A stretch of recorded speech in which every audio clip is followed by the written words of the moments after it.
Hello, I'm Laura Copley-Smith and Fiona Adams is with me today, and we are talking about women and money. And today our topic is around spirituality and birthing your uniqueness into the world and making money with that. So thank you, Fiona, for being with me today. Oh, Laura. I was thinking of this topic because I've noticed so many talented people seem to struggle to make ends meet financially, and they just want to gift whatever they're giving to the world. It seems to me a lot of them have limiting beliefs around making money, that they're doing their passion, whatever it might be, and giving to people, but not being able to charge enough or figure out how to make enough money around it. And I can also see moving into your own business takes a lot of skill as well, pricing yourself, working out how to do it so you can make a decent income. And then particularly in that sort of spiritual realm, people don't generally want to pay a lot of money, to be honest. So it's like, how do you figure out, do you gifting, it might even be massage, I'm talking about spiritual world, but you know, those sort of gifting type businesses and still make ends meet, or not even make ends meet. They have a right to live a good quality life. Yeah, it's interesting when you look at the sort of the whole spiritual, and I mean, for me, I would put, creativity as an aspect of that, that there's lots of different beliefs, isn't there? There's people who believe that if you've got a spiritual gift, you should be bringing it in the world, and it's a gift, so you don't charge for it at all. That I actually know people who have that belief, and have no money because they're just gifting their amazing gift to people to support people on their own journeys. I think there's also a belief that sort of spiritual endeavors, spiritual workers, healers, that money is the creator of all evil, and that's tied up with the fact that it is used in certain arenas for not such great things. So they see it, I know people who see it as a low vibrational energy, and then there's people who see it as a good vibrational energy. So there's a real kind of mess, isn't there, that's going on there. Whereas we know that if you are earning a good living, that you can actually use that money in a spiritual, creative way to contribute to the world. So money is definitely not evil. And from the other perspective too, if you're struggling just to pay your electricity bill and your water bill, it's going to put stress on you. So it's going to make it harder for you to be in that really nice space to do whatever spiritual work you're doing. Whereas if the money flows easily, you can pay your bills easily, it's going to be so much easier for you to do that service to people, whatever your business is. Yeah, because you're going to be very, very much more aligned with your true, unique ability in the spiritual and the healing realm, and be able to let that energy flow into the world and help other people, when you're not in that money stress state. And I mean, just share with us about, the what you brought into the world, or what you still do, and where your focus was, because we all have talents, and as you say, in the business world, a lot of us don't. We have a mission, but we haven't got all these other abilities, like getting the money, and the value and the business acumen. We have to learn a lot of those skills along the way. That's very true, because I came from an education background and decided I wanted to do lots of natural therapies for horses. I had no idea about business. I just jumped in and started helping horses with herbs, and then learnt various different modalities, you know, Emmett and Bowen and Reiki and acupressure and all these other modalities to help the horses. But along the way, I had to learn business skills. It was sort of a sideline just so that I could pay my bills. But people, I think a lot of people in that sort of giving type of business forget that they need to learn the business skills. And then even a little bit of lateral thinking. So, for example, I might go and do a whole bunch of horses rather than driving from one property to another because it's not as economical. So I might do some sort of business deal to go and do a whole bunch of horses. And now I'm doing more courses too. So that's a different way of making money, but still a service. But if I've got 10 people and I'm doing a course, I'm making a good income, but it's not costing them a lot. And I'm doing online courses as well. It's taken me a long while to figure out other ways to make a decent living, but still be of service. So there's a lot of lateral thinking to actually bring in a decent income.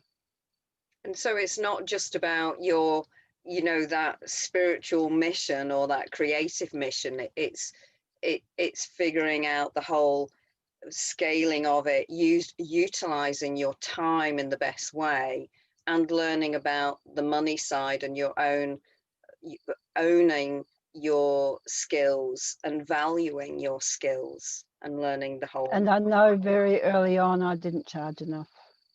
And that was a real struggle. But over time now I've come to realize, and I charge a good good price now, not over the top, not too low, that, you know, covers all my costs and gives me some income. But it's taken me a long while, and I know that underneath there I had to deal with a bit of self-worth. I felt very uncomfortable asking people for money because I'd come from a job where the pay just went in the bank. So I had to get over the feeling uncomfortable with asking for people, you know, asking people for the money, even accepting the money. I really had to battle with all those sorts of limiting beliefs, I guess. Well, we all have them. I think for me, you know, when I look back at why I came in, why I moved into garden design, it was a deeper mission that I had, which was wanting to create beauty in the world for other people to experience. So it was a more spiritual sort of mission in knowing the healing capacity and the importance of being in nature, and even if it's in a very structured garden. And that was my driver, you know, through garden design was the route for me at that time.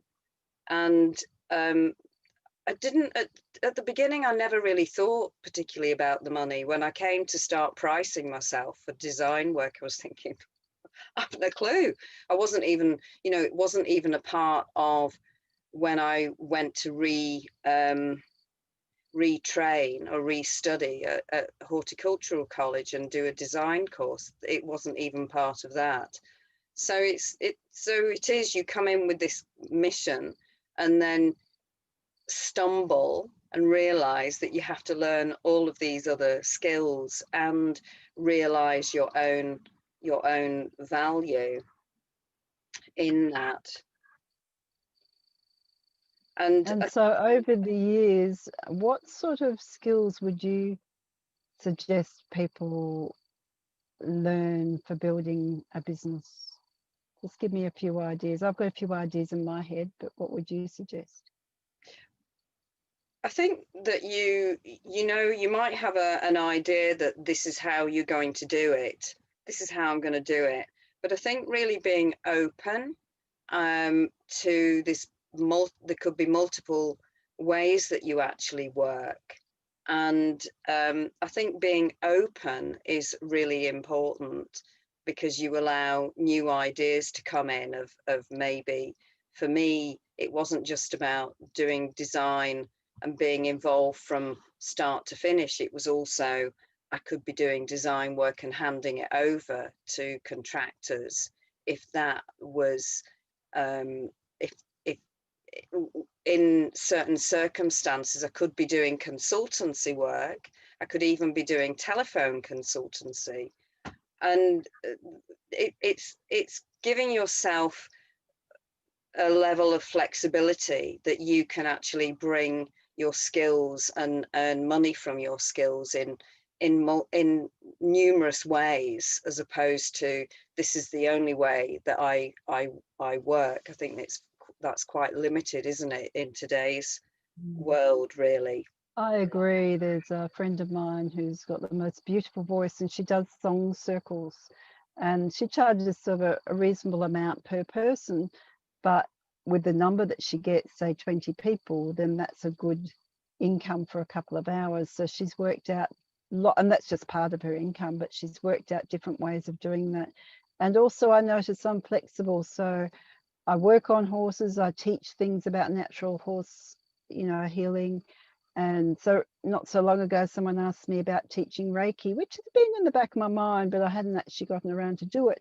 But because that came to me, it worked really fluidly. And yeah, a whole bunch of people came along and it worked really well. So it is being open to various different things. So maybe groups, I'm doing online, teaching online, looking at what's out there and seeing what you can do. And if you don't have the skills, so for example, to build an online course, you go and learn how to build an online course. That's part of it too. It's like you might want to, I'm about healing horses, but along the way, I've had to learn the skills to build an online course, which I enjoy. I enjoy that sort of thing. But, you need to learn those skills along the way to help your business along the way as well. And marketing, internet marketing. I know you said you went to a lot of trade stands.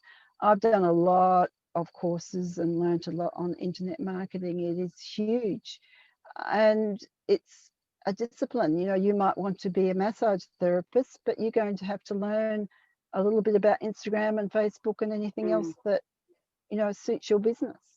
So there is a bit of discipline behind it too. How am I going to get the clients? What am I going to do?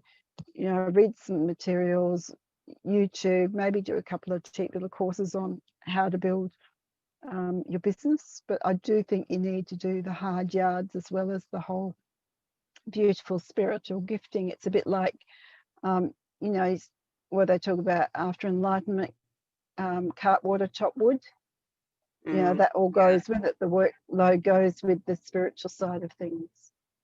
And very often, that finished piece, it's like the same in a garden, that whole finished composition or multiple compositions, there's all of the work that goes behind it. And of course, we can so easily get caught up with our mission, whether it's spiritual, creative, and then don't want to do all the business side, but it's essential. You can't bypass it, really. So it's discipline that you need to do. The discipline, you need to work the work.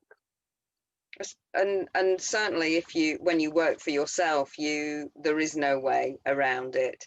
I think also, as we're talking about women and money and relationships, it's essential that you do look at your relationship with money, and that whether it's a good thing or whether it's a bad thing, that I mentioned at the beginning, and your patterns that we've been talking about in this series, of what we carry forward from our parents, that needs to be looked at, and if it isn't a healthy paradigm, then the inner work is necessary, isn't it, to be able to definitely to be able to move forward. Definitely, like my overgiving. If I overgive when I'm doing the horse work, I'm not going to make enough income out of it. I have to price things well. You just can't do it. You've got to be able to make ends meet. You've got to be able to pay your bills.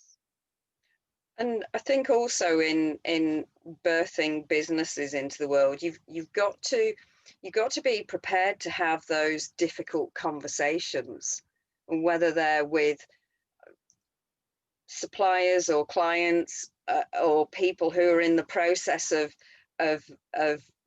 the creation, whatever that is, you know, you are going to be having tough money talks at some point along the way.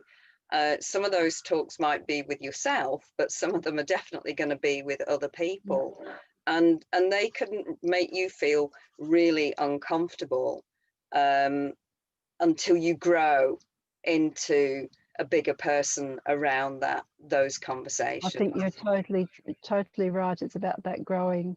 You know, now I'll get people to pay before I post the herbs. In the early days, I'd post them and hoped people would pay their invoices, for example. So yeah, it's just you get used to doing that, and it may be uncomfortable at first, but after it just becomes a sort of a natural habit to have those conversations and know that you deserve to have people pay those bills.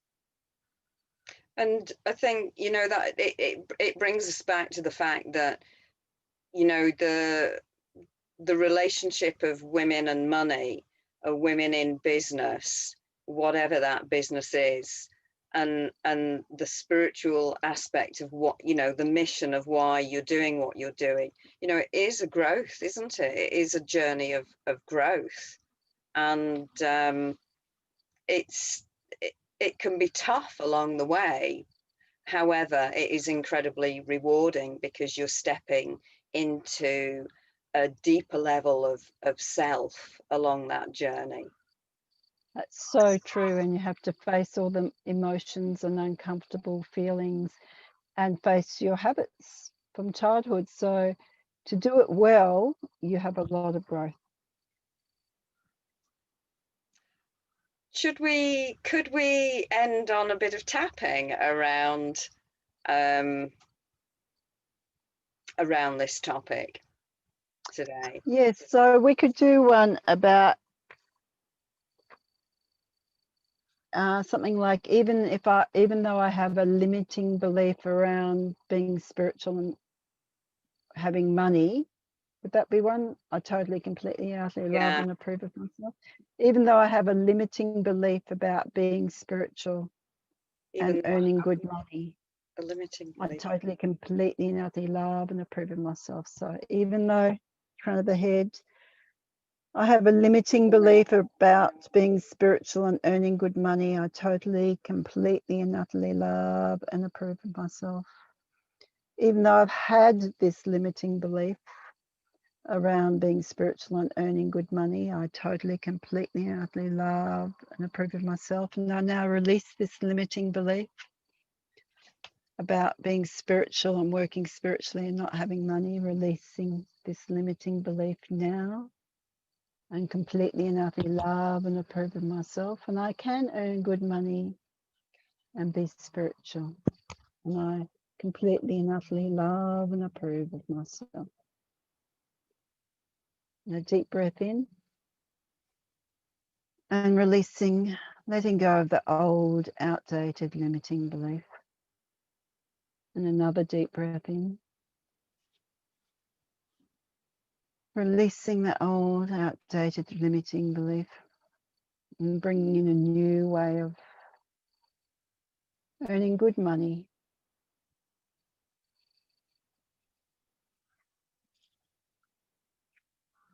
Thank you, Fiona. It's a good one. I like that.